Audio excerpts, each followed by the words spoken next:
सामान्य अध्ययन जीव विज्ञान। आपका आगे का प्रश्न है, जीन का सर्वप्रथम कृत्रिम संश्लेषण किसने किया था? आपका उत्तर होगा ऑप्शन सी, अरविंद खुराना। ये भारतीय मूल के व्यक्ति थे, इन्होंने सर्वप्रथम जीन का कृत्रिम संश्लेषण किया था। अगला प्रश्न है, प्राकृतिक चयन के सिद्धांत का प्रतिपादक कौन था? आपका उत्तर होगा option A, Charles Darwin. Charles Darwin ने यह कहा था कि प्रकृति में जो चीज यानी जो जंतु शक्तिशाली होगा, यानी जो जंतु अपना भोजन या अपना जीवन यापन करने के लिए सक्षम होगा वही जीवित रहेगा, बाकी कोई जीवित नहीं रहेगा। तो इसलिए कहा जाता है प्राकृतिक चयन के सिद्धांत का प्रतिपादक चार्ल्स डार्विन थे। अगला प्रश्न है, आनुवांशिक संबंधी प्रयोग के लिए मेंडल ने किस पौधे का चुनाव किया था? तो इसका चुनाव किया था ऑप्शन ए का, मटर। मेंडल ने मटर के पौधे का चुनाव किया था आनुवंशिक संबंधी प्रयोगों के लिए। अगला प्रश्न है, एक वर्णांध व्यक्ति में किस रंग की पहचान नहीं होती है? तो वर्णांध व्यक्ति लाल और हरा रंग नहीं पहचान पाता है। यहां आपका आंसर होगा ऑप्शन सी, लाल और हरा रंग।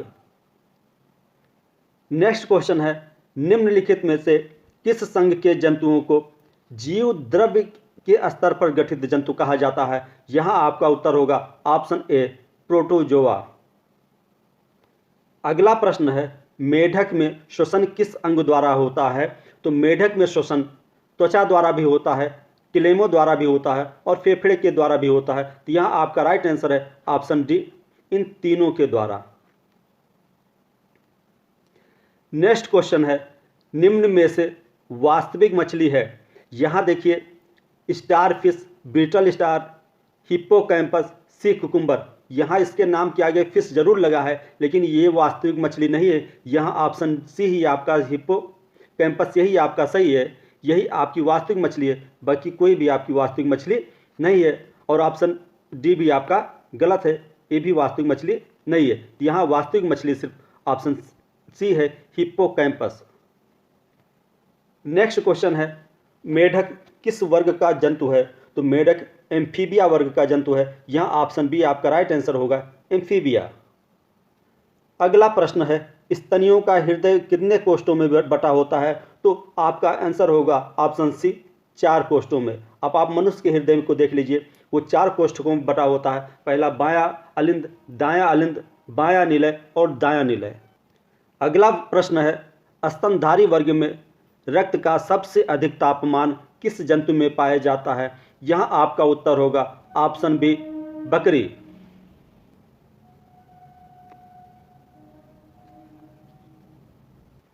अगला प्रश्न है, सबसे बड़ा स्तनधारी है? यहाँ उत्तर होगा ऑप्शन डी, आपका राइट आंसर होगा, ब्लू व्हेल सबसे बड़ा स्तनधारी है।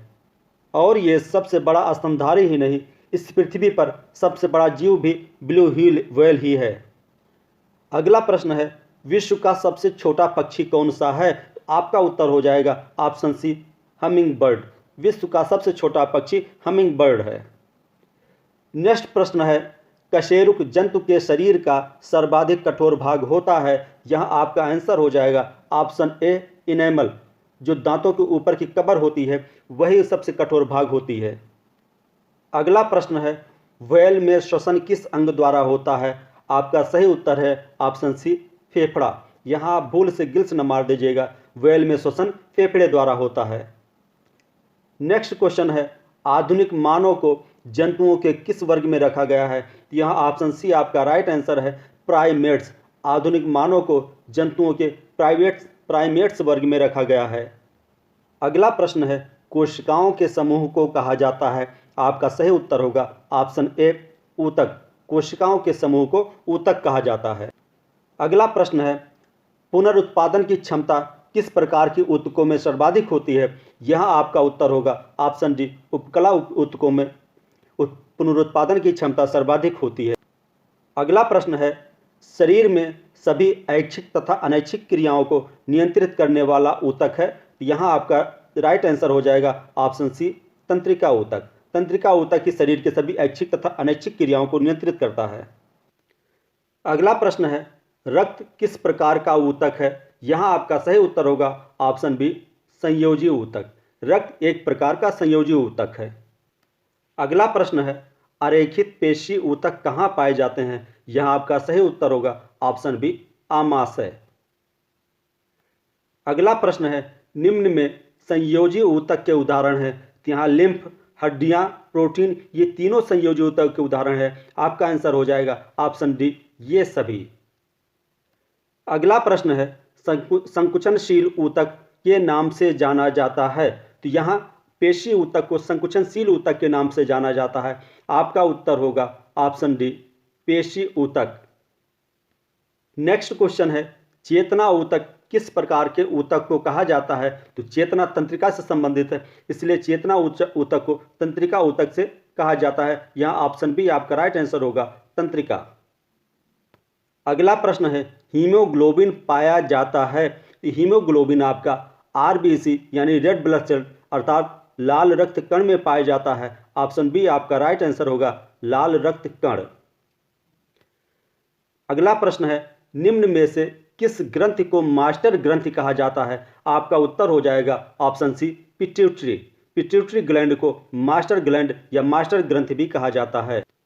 नेक्स्ट क्वेश्चन है, मानव शरीर में हड्डियों की संख्या कितनी होती है। तो मानव शरीर में ऑप्शन बी 206 हड्डियां होती हैं। नेक्स्ट क्वेश्चन है, भोजन में उपस्थित शर्करा को माल्टोज में कौन बदलता है। तो आपका उत्तर होगा ऑप्शन ए टाइलिन। टाइलिन ही भोजन में उपस्थित शर्करा को माल्टोज में बदलता है।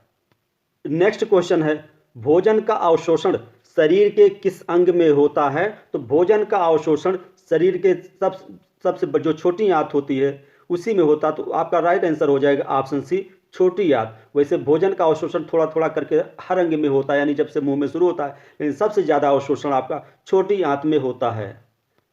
नेक्स्ट क्वेश्चन है, मानव शरीर की सबसे बड़ी ग्रंथि कौन सी है। तो आपका सही उत्तर हो जाएगा ऑप्शन डी यकृत। मानव शरीर की सबसे बड़ी ग्रंथ आपकी यकृत है और सबसे छोटी पिट्यूटरी है। अगला प्रश्न है, निम्नलिखित में से कौन सा पदार्थ शरीर को त्वरित ऊर्जा प्रदान करता है। तो यहाँ आपका उत्तर हो जाएगा ऑप्शन डी कार्बोहाइड्रेट। कार्बोहाइड्रेट शरीर को तुरंत ऊर्जा प्रदान करता है। अगला प्रश्न है, शरीर में गैसों का विनिमय किस अंग में होता है। यहाँ आपका राइट आंसर हो जाएगा ऑप्शन बी फेफड़ा। शरीर में गैसों का विनिमय फेफड़ा में होता है। नेक्स्ट क्वेश्चन है, वृक्क में कार्यात्मक इकाई है। आपका उत्तर होगा ऑप्शन बी नेफ्रॉन। वृक्क में कार्यात्मक इकाई नेफ्रॉन होती है। अगला प्रश्न है, नाइट्रोजनी उत्सर्जित पदार्थों में सबसे अधिक मात्रा में पाया जाता है। तो यहाँ आपका राइट आंसर होगा option D urea. Next question है, मानव शरीर में पिट्यूटरी ग्रंथि कहाँ पाई जाती है। आपका राइट आंसर होगा ऑप्शन बी। अगला प्रश्न है, आंख में किस भाग के नष्ट होने पर आंखों की रोशनी समाप्त हो जाती है। आपका सही उत्तर होगा ऑप्शन ए रेटिना। रेटिना के नष्ट होने पर आंखों की रोशनी समाप्त हो जाती है। नेक्स्ट क्वेश्चन है, लाल रक्त कण का निर्माण कहाँ होता है। तो आपका आंसर हो जाएगा ऑप्शन बी लाल अस्थि मज्जा में, या कभी कभी अस्थि मज्जा भी लिखा होता है, तो आपका वो भी सही है। लाल रक्त कण का निर्माण लाल अस्थि मज्जा में होता है। नेक्स्ट क्वेश्चन है, कशेरुक दंड में हड्डियों की कुल संख्या कितनी होती है। यहाँ आपका राइट आंसर हो जाएगा ऑप्शन डी 33। नेक्स्ट क्वेश्चन है, शरीर की सबसे लंबी हड्डी कौन सी है। तो आपका उत्तर हो जाएगा ऑप्शन सी फीमर। ये जांघ की हड्डी होती है, यही हड्डी सबसे लंबी होती है। अगला प्रश्न है, मनुष्य के हृदय का स्पंदन 1 मिनट में कितनी बार होता है। तो आपका राइट आंसर है ऑप्शन ए 72 बार, यानी 1 मिनट में 72 टाइम्स ये धड़कता है। लेकिन अगर थोड़ा बहुत ज़्यादा भी धड़कता है तो वो कोई नुकसानदायक नहीं होता है, लेकिन औसत माना जाता है मनुष्य का हृदय 1 मिनट में 72 बार धड़कता है, अगर वो मनुष्य पूरी तरह से स्वस्थ है तो। नेक्स्ट क्वेश्चन है, विटामिन डी का रासायनिक नाम क्या है। यहाँ आपका राइट आंसर होगा ऑप्शन डी कैल्सीफेरल। विटामिन डी का रासायनिक नाम कैल्सीफेरल है। अगला प्रश्न है, निम्नलिखित में से कौन सा युग्म सुमेलित नहीं है। यहाँ ऑप्शन ए विटामिन ए दिया हुआ है, उसके सामने रेटिनाल दिया हुआ है, ये ऑप्शन सही है। विटामिन ए का नाम रेटिनाल है। और दूसरा है विटामिन सी, इसको एस्कॉर्बिक एसिड भी कहते हैं। विटामिन बी का नाम थायमिन है, और जबकि विटामिन के का नाम टोकोफेरल नहीं है। टोकोफेरल आपका विटामिन ई का नाम है, और विटामिन के का नाम है आपका नेप्थाक्यूनोन, नेप्थोक्यूनोन, जबकि टोकोफेरल आपका विटामिन सी ई का नाम है। नेक्स्ट क्वेश्चन कौन है, मानव शरीर में आयोडीन की कमी से कौन सा रोग होता है? तो मानव शरीर में आयोडीन की कमी से घेंघा अर्थात ग्वाइटर नाम की बीमारी होती है। यहाँ आपका सही उत्तर होगा option A goitre. Next question है, निम्नलिखित में से कौन सा विटामिन जल में घुलनशील है? यहाँ विटामिन ए और विटामिन बी और विटामिन सी ये दोनों जल में घुलनशील होते हैं। विटामिन बी में जितने भी विटामिन आते हैं यानी विटामिन बी कॉम्प्लेक्स और विटामिन सी दोनों जल में घुलनशील है। बाकी जितने विटामिन होते हैं वो सब फैट में घुलनशील होते हैं। आपका आंसर हो जाएगा ऑप्शन डी विटामिन बी और विटामिन सी दोनों। विटामिन बी के सभी विटामिन यानी विटामिन B1, विटामिन B2 ये सभी विटामिन जल में घुलनशील हैं, जबकि vitamin A, vitamin E, vitamin D ये सारे विटामिन फैट्स में घुलनशील हैं यानी वसा में घुलनशील हैं। अगला प्रश्न है, शरीर में ताप का नियंत्रण करता है? यहाँ आपका ऑप्शन ए राइट आंसर होगा हाइपोथैलेमस। शरीर में ताप का नियंत्रण हाइपोथैलेमस करता है। अगला प्रश्न है, हीमोग्लोबिन का मुख्य घटक है? हीमोग्लोबिन का मुख्य घटक लोहा है, इसलिए आपका आंसर है ऑप्शन बी लोहा।